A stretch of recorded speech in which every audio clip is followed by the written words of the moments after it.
All right. Hey, everyone. Welcome to my talk entitled Android Cache Fix Plugin and Why Do I Need to Solve My Own Cache Misses? My name is Nelson Osacky. I work at Gradle. And I know everyone is here because they're wondering, how can I make my builds faster? So before we start, a little bit about me. I'm a solutions engineer on the Gradle Enterprise team, which means I help customers improve their builds. I have a long history as an Android engineer at many different companies. I worked on very large projects, very small projects. I worked at SoundCloud and Square. I also worked at small startups that you might not have heard of. I also maintain Gradle plugins, such as Fladle, which helps you easily scale your instrumentation tests on Firebase Test Lab, and the Gradle Doctor, which gives you actionable build insights. I won't be talking about those plugins today, but I'll talk a little bit about my role as a solutions engineer because it helps give the context for this talk. So I see a lot of builds. I help every new customer to Gradle Enterprise. That's Android builds, Gradle builds, Maven builds. I help optimize their builds. I see small 10-person teams to teams of more than thousands of people. Also, the number of modules can range from very few modules, 5 to 10, all the way up to thousands of modules.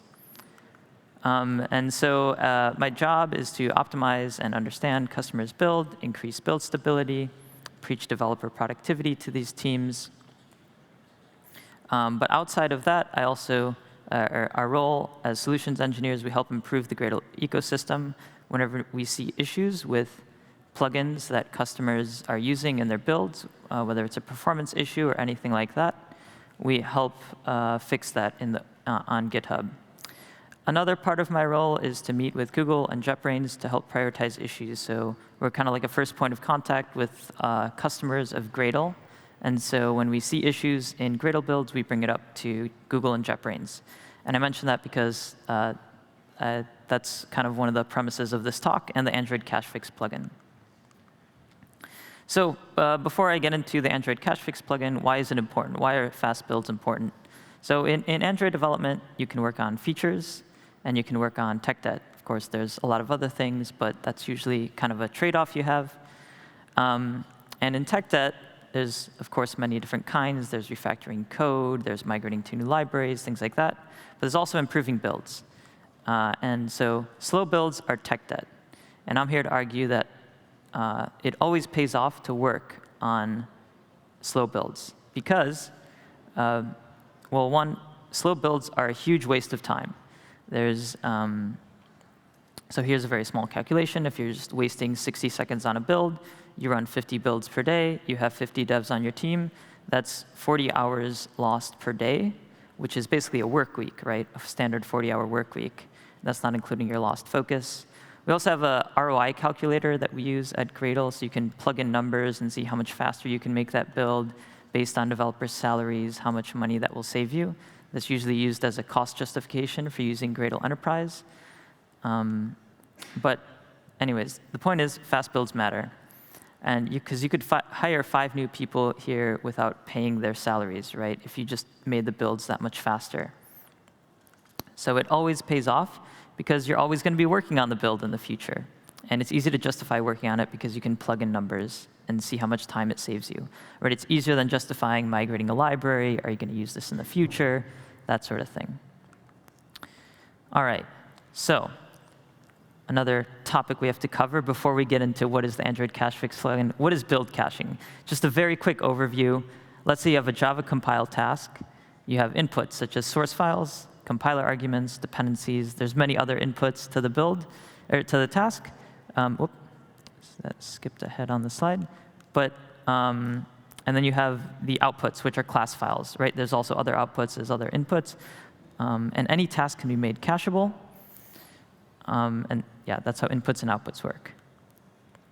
And all those inputs compute the cache key. So it's just a hash of all the source files, the compiler args, the dependencies, and all the other inputs. And that cache key is used to look up a corresponding entry in the build cache, which is just a zipped up version of all your class files. So at a very basic level, that's how build caching works. So now let's get into it. What is the Android cache fix plugin? Whoa, my clicker is going crazy. OK, what is the Android cache fix plugin? It solves cache misses and caching issues in the Android Gradle plugin. So what is a cache miss? It's not broken cache. Or actually, let's get into that term first. So the word broken cache has been used in many different ways in the community. So in this talk, I'm just going to clarify what does it mean for the cache to be broken. So you can have a situation which is a cache miss, which I'll talk a lot about in this talk, which is where you expect to get a cache hit, but you don't retrieve that result from the cache. The second thing is a cache hit, when in fact you didn't want to get a cache hit, when the inputs actually changed, right? You change the source file, but you don't actually compile anything. Other things that could be broken about the cache could be missing outputs from the cache, and the list goes on. But in this talk, I'll talk a lot about cache misses. So it's when you expect to get a cache hit, but you don't, which is a performance issue because you end up doing more work. So how do we discover that there is a cache miss? You run 2 identical builds, and then you compare the results. So that's very simple. You just run assemble debug, and then assemble debug again. And if you generate a build scan, you can use a feature in Gradle Enterprise called the task input comparison. You just click on the 2 builds in the UI. This is how it works. And you hit the compare button. And then you get a difference of every single input to every single task. It's simple as that. And then you know what the differences are. So how does the Android cache fix plugin work? Let's take a look at one cache miss that we have. So this is a snippet from that task input comparison in Gradle Enterprise. And you have here that this task, the compile library resources task, is using absolute path normalization. What does that mean? So path sensitivity is which part of the file system path is considered to be a part of the cache key. So to give an example, let's say you have source files that are inputs to this compile library resources task. And this is the relative path in the project. When you're using absolute path sensitivity, you take into account the fully qualified path. And so when you have another build, such as Jenkins, and it has a different path, and you will not be able to reuse that output from CI. And that's really important when it comes to remote build cache, or if you have different directories checked out on your local machine. So what we want to do is ignore that, and that's what relative path sensitivity is. So let's get into how we can do that. Let's say we wrote the compile library resources task. Let's say we're Google, and we're working on the Android cache fix plugin. We add a new input to that task, which is the merge library resources dir. When you add an input to a task, it is by default absolute path sensitivity, because that's the safest option. If you tell that Gradle, so if you want to make that explicit, then you give it the absolute path annotation. So yeah, that's an implicit default. And what we want to do is just switch it to be relative. Now, we don't own this code. This is a third-party plugin. But if we own the code, that's as simple as it would be.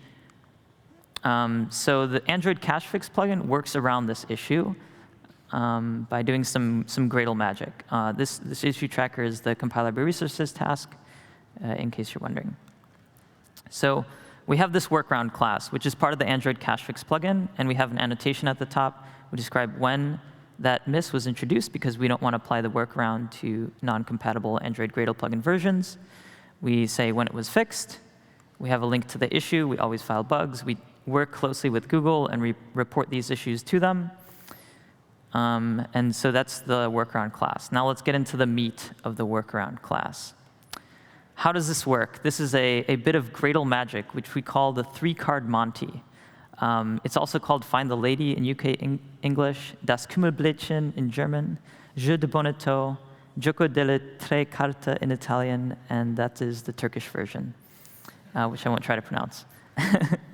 So when I was looking up, that's the video already starting. When I was looking up the 3-card Monty on Wikipedia, there was a picture of con artists using the 3-card Monty in Potsdam in Berlin. And yeah, so if you're on Potsdam, I've also seen them do it around Checkpoint Charlie. So if you want to see the 3-card Monty in real life, there you can go.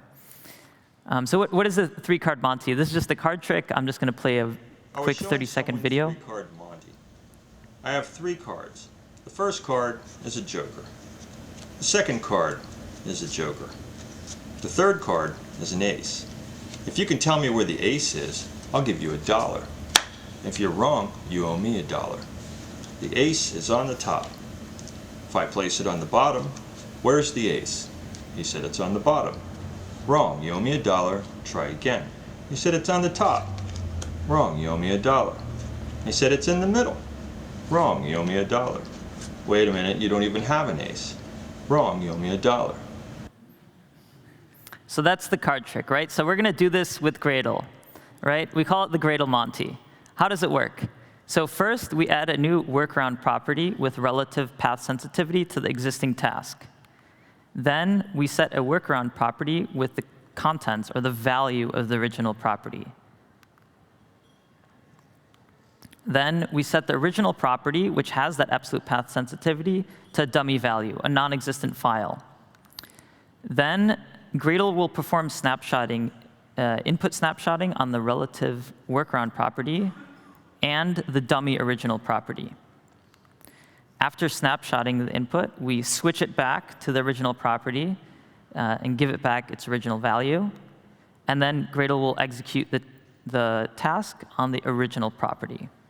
So that's kind of how it works. Now I'm going to jump into the code. It's very confusing. So you configure the compile library resources task. How do you do? So the first thing you do is you create the original property value. You add the new the workaround property. You add it to the task. Then you set that property, or you set the contents of the original property.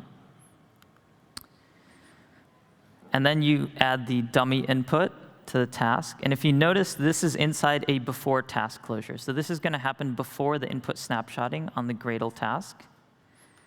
And then we add a do first. And the do first, this will happen just before task execution. So we set it back to the original value. So that's kind of how this Gradle Monty magic works. You don't need to do this, right? This is all part of the Android cache fix plugin. Don't ever write that code. It's not a good idea. But the compile library resources task is fixed in AGP 7 with an asterisk. You have to enable 2 experimental properties.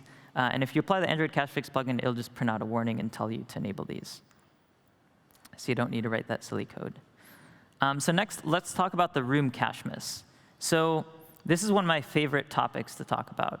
So room is an annotation processor. You add it to your build like this. How many people here use room annotation processor? OK, I'm seeing like maybe half the hands. And that's my experience. When I look at builds, it's like every other build uses room. And what's so fun about this room cache miss? So let's talk a little bit about how the room annotation processor works. So you have your database files in your code. It looks at those database files, and it writes them to the build outputs, right? That's how an annotation processor should work. And here you can see in the build directory those generated, the generated code, right? How things should work. So when you want to test your room schemas or have automatic migrations, you add this annotation processor argument. Right? How many people have this in their build here? Or at least of the people that know it, yeah, there's a good amount of hands. Maybe half the people who are using room. So when you have this in your code, this project directory is expanded to the means that you're generating schemas into the schemas folder, right? You have the one.json, which represents your current schema.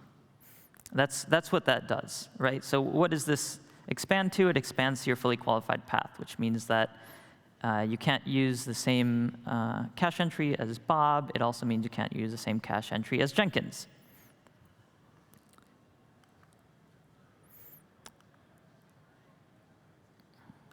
What is my next slide? So this is what it looks like in a task input comparison.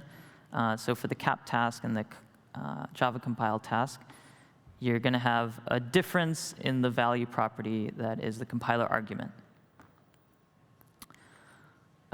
Before I get into fixing this, so what does this mean, right? That means that for every module where you are using the room annotation processor, you have to rerun the task. So if you stick that in a module with a bunch of Dagger stuff, you're going to have to rerun all the annotation processors, all that Dagger stuff.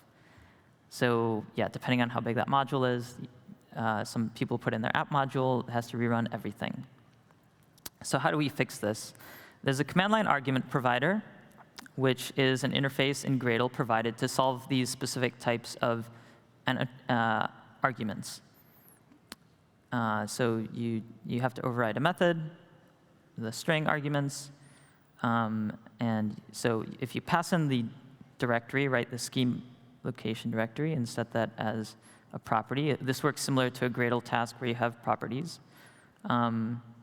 And so what we want to do is return the room.schema location, just like we were setting it before, as a string, along with the contents of the directory. But yeah, how do we turn it into a relative path? Well, that is very simple. You add the relative path annotation. You also add an output directory because it's writing things there. Some of you might notice this is not correct Gradle code, but we'll get into that later. So how do we use this command line argument provider? So instead of doing this, you add it as a compiler argument provider. Simple as that. So now you get cache hits, right? No. So what's the issue? So if you know anything about how these schemas work, you have the old schemas and the new schemas in the same folder. What does that mean? That means that it's an input and it's an output to the Gradle task. So in addition to having the relative or the absolute path miss, you also have this. So, right, you already have the one.schema, you have the two.schema. The one is the input, the two is the output. I mean, not exactly, but it's already there. So basically, the schemas folder is the inputs and the outputs. So what do? We add the input directory annotation, right? And then it's fixed. Whoop. But then you run the build, and you get this, right? You can't have conflicting annotations. You cannot annotate a property of both input and output. And you also can't annotate output properties as path sensitive. So this is no good. So how do we fix this? Before I get into fixing it, let me just point out one other issue with Room. So I don't know if you noticed, but let's say you have debug and release compilation tasks. They're actually both. So normally, right, annotation processors are writing to task-specific output directories, right? The debug folder is a task-specific output directory, like all good Gradle tasks should be. But this argument, this clicker, okay, I'm just going to use this. But cap debug and cap release are going to write to the same folder. And if you have flavors, that adds even more cases where they're all writing to the same folder. So yeah, there's a lot of issues here. And you can see this if you look at a Gradle build scan, you go to your timeline, you hit, you add the filter for cacheable tasks, or not cacheable tasks because of overlapping outputs. You'll see this task was not up to date. It was not cached because they're both writing to the same folder. Multiple tasks are not allowed to produce output in the same location. So let's kind of sum up what the issues are. We have absolute path sensitivity. We have overlapping inputs and outputs. We have non-exclusive output directory. And there's also one more issue, which is that capt removes the contents of output directories. That means it will remove all the old schemas. So that's a big facepalm. Room is, yeah. An annotation processor is not a tool designed to write arbitrary files on the file system. This is what Gradle tasks and Gradle plugins are for. So basically, how do we fix this? This needs to be a Gradle plugin. It really needs to be a Gradle plugin, because until this turns into a Gradle plugin, the Android cache fix plugin will exist forever. And we don't want to maintain the Android cache fix plugin forever. So yeah, that being said, this is all fixed in the Android cache fix plugin. There's the room schema location workaround, which is quite magical. Gary on the solutions team created the room schema location directory. And when you have these slides, you can click on it. You can go to the Android cache fix plugin source and look at it. But all you need to do is apply it to your build and apply the room arguments in the room extension provided by the Android cache fix plugin. And this is all magically fixed through a shuffling of output directories, writing to task-specific outputs, and then merging it all back at the end. So yes, of course, there's some issues filed with Google. These are the issues. Please star them. So yeah, what is Google doing about it? So Room now has Kotlin symbol processing support because performance is very important. But that doesn't solve the cache miss, unfortunately. So yeah, why is this happening? Well, what looks better in a promotion case, right? You use a new technology such as Kotlin symbol processing to rewrite Room to improve build speeds, or we fix this 41-star bug filed with the community. So that's the game we're playing. So we want to make the game be that it's more important for someone at Google to get the promotion case by fixing Room. So here's a QR code. Please star this issue. Tweet out this hashtag, fix Room, and let's get some movement on fixing this. Yeah, it would be great. We've been in discussions with Google, and don't get me wrong, they fix all of the misses that exist right now in the Android Cache Fix plugin, except for this one. So what the Android Cache Fix plugin does one more thing. That's the last part of my talk. I'm just trying to look at time. I think we're good on time. So we're looking at this task in the build scans, and we see negative avoidance savings. Hopefully that's very clear. That number is negative. What does negative avoidance savings means? It means it took longer to pull the artifact from the cache than it would take to re-execute that task. And that's not good. So how can that happen, right? How can it take longer to pull something from the cache than it would originally take to execute? So let's take a look at this Java compile task. But actually, let's take a look at a copy task, right? You have source files. You're moving them from one place on the file system to another. And if we take a look at how, so there's up-to-date checking in your Gradle build, right? Is the file already in the output directory? And there's also the build cache, which is stored in your Gradle home or on a remote server. And basically, when you look up something in the build cache, it says, is there a zip entry with the same build cache key? So for this copy task, if you added caching, it would then, instead of just going to look, moving the files, it would go to the build cache and then pull out the source files. Let's take a look exactly at what this cache retrieval process means, right? So let's focus on that. You have your project directory. You have the build cache. What does a cache store look like? So you take the outputs from the project directory, you zip them up, you put them in the build cache. And then to fetch the artifact from the build cache, you do the reverse. You take it, you unzip it, you put it back. What would it take to just re-execute that copy task? Well, you just move the source files from one place to another. You can see how that would be simpler. The other issue is that the zipping of the build cache entries will happen on every operation. So every time you tweak a file, you'll need to copy them and store them in the build cache. So that's not a good idea to cache sync, copy, zip, and jar tasks. These are not cached by default in Gradle. But there are some sync, copy, zip, and jar tasks in the Android Gradle plugin, such as the bundle library class's jar task. It's basically a jar task. So what does the Android Cache Fix plugin do? It disables caching of it. That is much more easy than all the other workarounds that I explained. You just write this code, right? So task.withType, bundle library classes jar, configure each outputs that do not cache. Simple as that. So that's like kind of the third phase of where the Android Cache Fix plugin is going. We made everything cacheable. Now we're making the things that shouldn't be cacheable not cacheable. And there's other cache misses in the community that exist that we also try and work on. But I did want to thank the Android Gradle plugin team at Google because the caching situation with Android Gradle plugin is in a much, much better shape than it used to be. So thanks for all the help there. So this is how you apply the Android Cache Fix plugin to your project, and then it'll fix all the issues I talked about and more, right? That was just 3 of the cache misses that I described.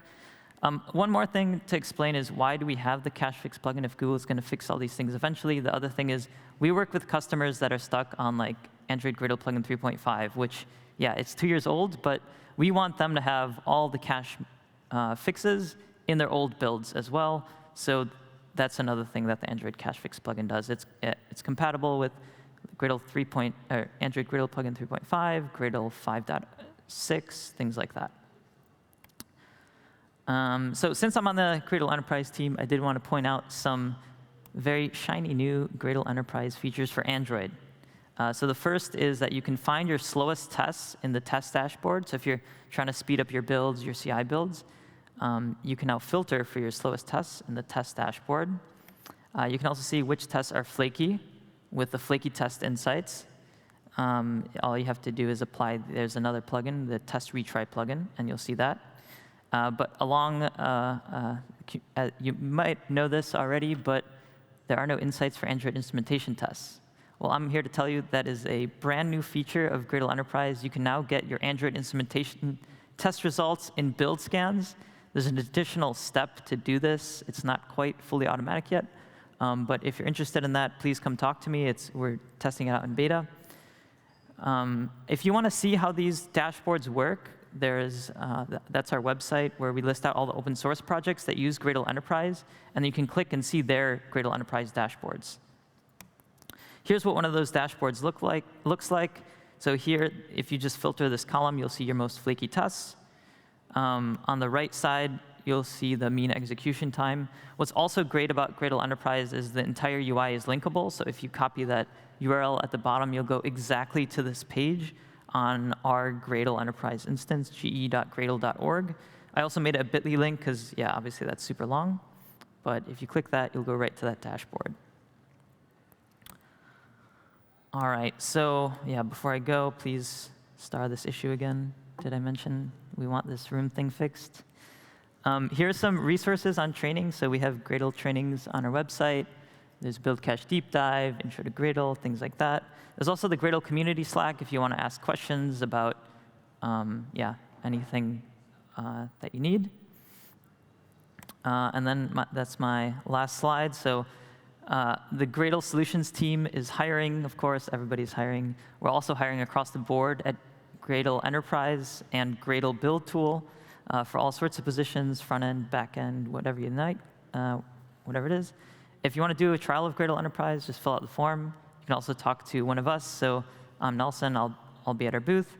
Dennis and Aisha, also on the Gradle team, will be at the Gradle booth. And yeah. That is it. #fixroom.